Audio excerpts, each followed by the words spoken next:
Now the question number 2, evaluate the following integrals.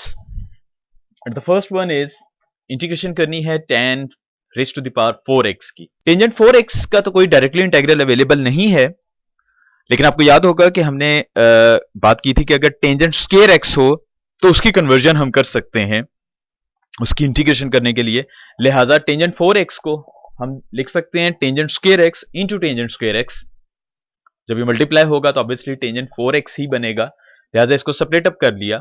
Now एक tangent square x वैसे ही रहने दिया, एक टेंजेंट स्क्वायर x की कन्वर्जन कर ली हमने आइडेंटिटी यूज करते हुए और इसको बदल लिया सीकेंट स्क्वायर x माइनस 1 में। Now tangent square x multiply हो रहा है सीकेंट स्क्वायर x से और टेंजेंट स्क्वायर x मल्टीप्लाई हो रहा है 1 से, सो मल्टीप्लीकेशन कर दी टेंजेंट स्क्वायर x की दोनों से। और इसके बाद चूंकि डिफरेंस है दो फंक्शंस का, इसलिए इंटीग्रेशन अलग अलग अप्लाई होगी। Tangent square x secant square x अलग इंटीग्रेट होगा और टेंजेंट स्क्वायर x अलग इंटीग्रेट हो जाएगा। इस तरह आपके पास ये दो फंक्शंस बन गए, tangent square x secant square x। अब ये देखिए आप, ये दो फंक्शंस मौजूद हैं in the form of product. Integration by parts तो हम इस एक्सरसाइज में पढ़ रहे हैं, लेकिन हम पहले भी बात कर चुके हुए हैं कि जब आपके पास कोई भी इंटीग्रल करने को आए किसी फंक्शन का, तो आप एक कंप्लीट हायरार्की सी अपनी जहन में चलाइए और इसको देखिए कि क्या ये किस तरीके से सॉल्व हो सकता है। अगर दो functions in the form of product हों तो पहले देखिए कि एक फंक्शन का डेरिवेटिव तो नहीं आगे मौजूद, बजाय इसके कि हम डायरेक्टली बाय पार्ट्स पर आए। तो इसको देखें तो आपको पता चलेगा कि tan का डेरिवेटिव होता है सीकेंट स्क्वायर x, और जब किसी फंक्शन का आगे डेरिवेटिव मौजूद हो तो फिर इस टोटल एक्सप्रेशन की जो इंटीग्रेशन होती है वो इसकी पावर में, जिसका डेरिवेटिव मौजूद है आगे, उसकी पावर में 1 ऐड कर देते हैं और उसी पावर से डिवाइड कर दिया जाता है। लिहाजा इसकी तो इंटीग्रेशन अवेलेबल है, लेकिन टेंजेंट स्क्वायर x की इंटीग्रेशन मौजूद नहीं है। लेकिन टेंजेंट स्क्वायर x को हम कन्वर्ट कर सकते हैं in secant square x minus 1 में। ये हमने टेंजेंट स्क्वायर x की कन्वर्जन की।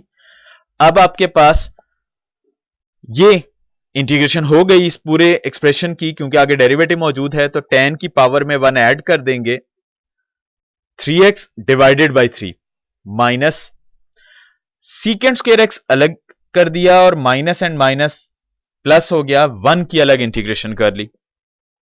Now secant square x is a formula of tan x।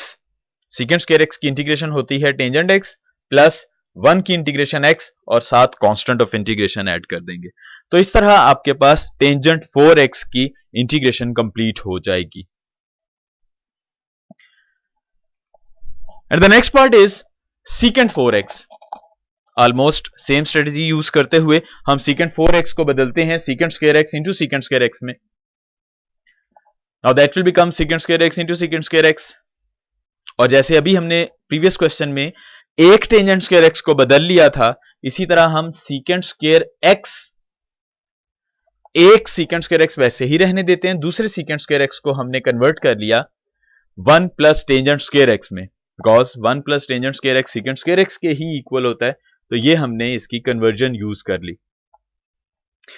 अब सीकेंट स्क्वायर x मल्टीप्लाई हो रहा है 1 और टेंजेंट स्क्वायर x से, तो ये मल्टीप्लाई कर दीजिए। उसके बाद अलग अलग इंटीग्रल अप्लाई होगा, सीकेंट स्क्वायर x पर अलग इंटीग्रेशन और secant square x tangent square x पर अलग इंटीग्रेशन।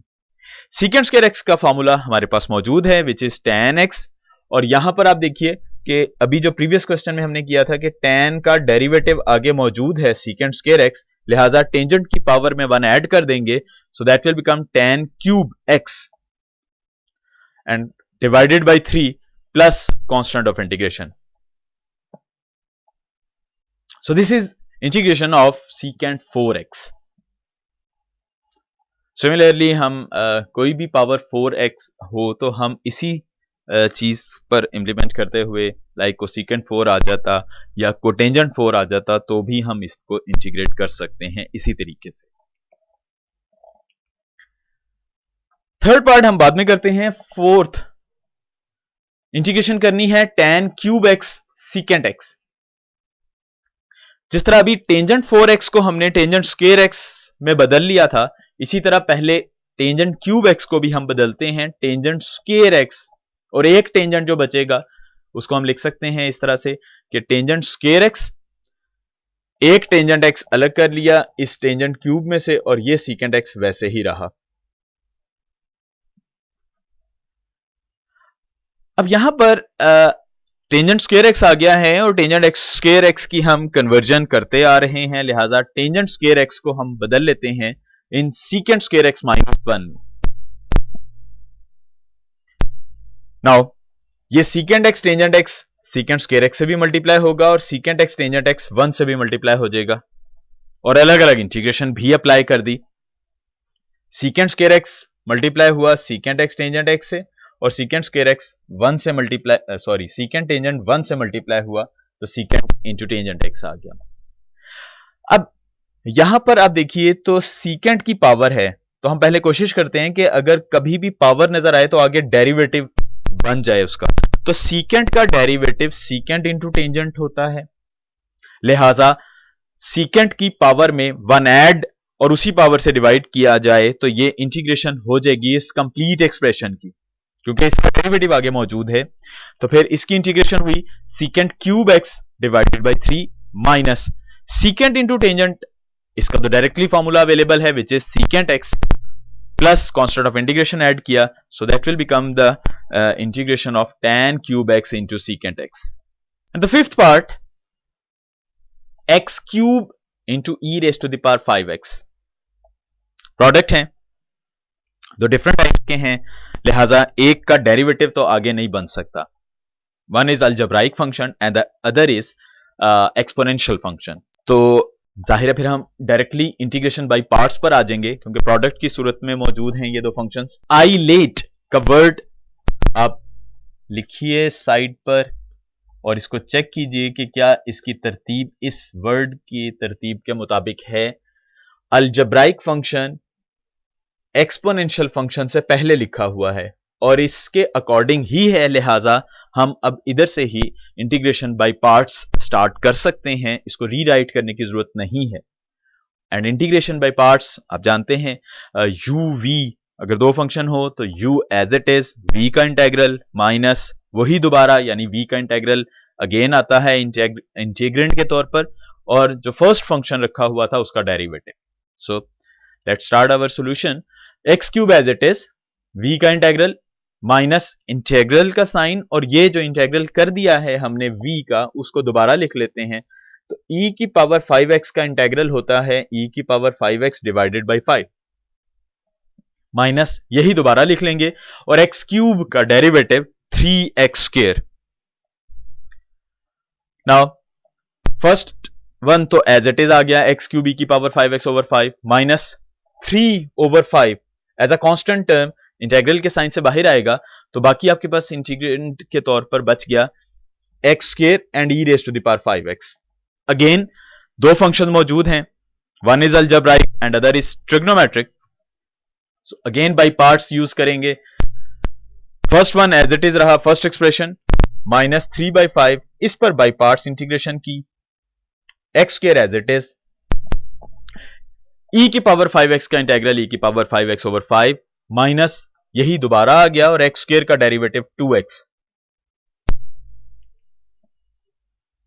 नाउ अगेन ये तो एज इट इज 3/5 दोनों से मल्टीप्लाई होगा तो 3/25 एक्स स्क्वायर ई की power 5x minus and minus plus 3 2 जर, ये 2 मल्टीप्लाई हो रहा है 3 से तो 6 and 5 multiply by 5 will become 25 और यहां बच गया एक्स ई की पावर 5x इंटीग्रेंट के तौर पर।